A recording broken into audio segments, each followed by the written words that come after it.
30절입니다. 30절에는 사도들이 나오죠. 사도들이란 말은 마가에서 이곳에만 쓰이고 있습니다.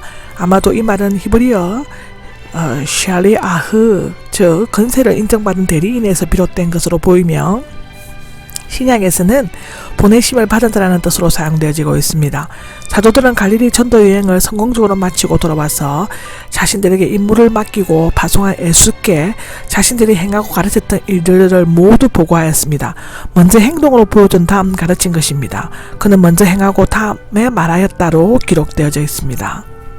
31절입니다. 31절에는 따로 외딴 곳으로 가서 잠시 쉬도록 해라 라고 나와 있죠. 제자들은 보고 들으신 예수님께서는 그들의 육체적 정신적인 피로를 아시고 쉴 것을 말씀하셨습니다. 예수님께서 제자들을 일하게 하셨을 뿐만 아니라 그들의 영육간의 건강을 유지하는 일에 세심한 관심과 주의를 기울이고 계셨습니다. 하나님께서는 생명을 줘 몸을 세상에 태어나게 하셨지만 그 몸을 건강하게 유지시키는 것은 사람의 몫이었습니다. 만약 우리가 주의 일을 게으르게 하고 몸을 혹사시켜 병이라도 걸리게 되면 그것은 하나님께 죄를 범하는 일이 될 수 있다고 하고요. 사실상 제자들은 오고 가는 사람들이 너무 많아서 음식을 먹을 겨를조차 없었다고 기록하고 있습니다. 이절에 보면 이에 배를 타고 따로 한적한 곳에 갈세라고 기록합니다. 외딴 곳은 갈릴리 북동해안 어느 곳이었을 것입니다. 요한은 갈릴리 바다의 다른 쪽 6장 1절에 보면 그렇게 나와 있고 누가는 벳세다, 즉 누가복음 9장 10절에 되어 있는데 그리로 갔다고 기록합니다. 마태는 세례 요한이 죽은 후 계속 박해가 주어질 것을 예상하고 피한 것으로 진술하고 있습니다. 마태복음 14장 13절에 나오죠. 예수님께서는 헤롯의 예민한 눈길을 피하면서 제자들과 더불어 휴식을 취하라고 생각할 수도 있습니다. 33장입니다. 알려져 먼저 도착하였다, 앞질러 먼저 도착하였다가 나옵니다. 배의 속도가 느렸는지 사람들의 발걸음이 빨랐는지는 알 수 없으나 사람들은 배가 가는 방향을 바라보면서 호수 해변길로 달려가서 배를 기다리고 있었다고 하는데요. 예수님께서는 본래 의도하셨던 계획이 깨어졌지만 화를 내시거나 불평하지 않으시고 오히려 그들을 가르치시고 병 고쳐주시고 떡으로 먹이셨다고 마태복음 14장 14절, 누가복음 9장 11절에는 기록하고 있습니다. 들에 보면 불쌍히 여겼다라고 되어 있습니다. 몸의 내장을 나타내는 말에서 유래되었다고 하는데 유대인들은 감정이 내장이나 심장에 있는 것으로 생각하였습니다. 예를 들면 화를 내거나 놀라게 되면 속이 쓰리고 심장이 뛰었다고 하는데요. 내장까지 움직일 정도로 절실하게 불쌍히 여겼다는 뜻입니다. 예수님께서는 불쌍히 여기신 이유는 그들이 목자 없는 양들과 같았기 때문이라고 기록하는데 정목자 없는 양들을 바라보면서 애절하게 느끼는 심정으로 그들을 불쌍히 여기셨다는 것입니다.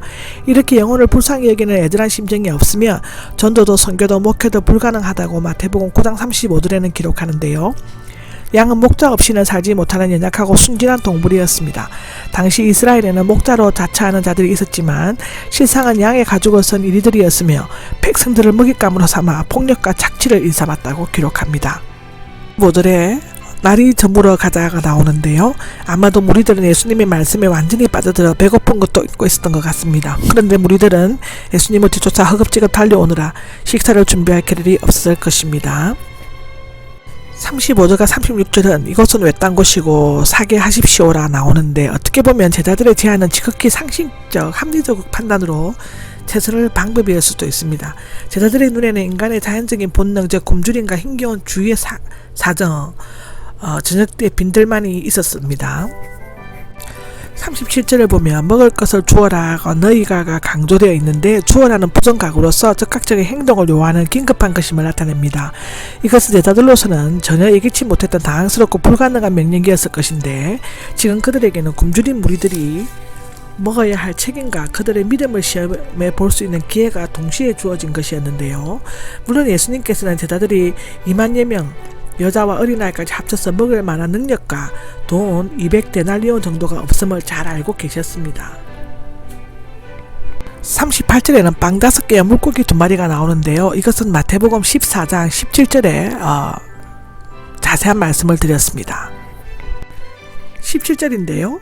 빵 5개와 물고기 2마리인데 개역성경에는 떡이라고 번역되어 있지만 빵이 더 적합하다고 합니다. 유대인들은 쪄서 먹는 떡보다는 누룩을 굽어 빵을 주식으로 하였는데 여기에 빵은 밀기울이 제거되지 않은 검은 빛깔의 밀가루나 보리가루를 구워 만든 것으로 당시 가난한 계층에 먹는 음식이었다고 합니다.